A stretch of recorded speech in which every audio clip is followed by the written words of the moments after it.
Un auditeur nous a fait parvenir par la poste ce qu'il prétend être une météorite. On va aller voir un expert pour en avoir le cœur net. Suivez-moi. Bonjour André. Bonjour Rosalie. Je pense que j'ai une météorite avec moi aujourd'hui. Est-ce que tu pourrais m'aider à confirmer? Ben oui, on va aller au laboratoire et on va regarder ça ensemble.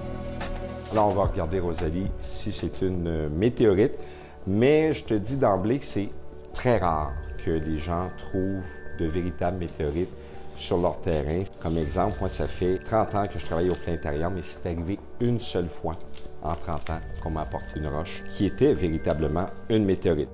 Qu'est-ce qu'on en pense à première vue, comme ça? À première vue, ce n'est pas une météorite.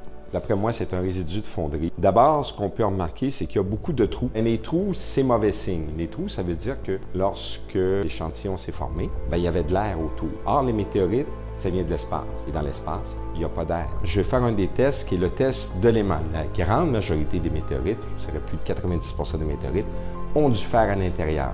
Ça réagit légèrement à l'aimant.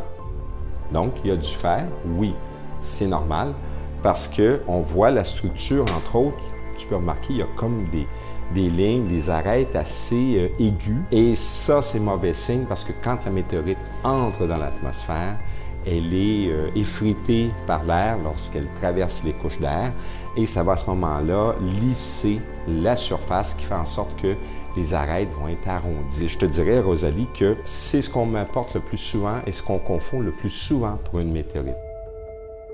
Rosalie Dion, Météo Média, Montréal.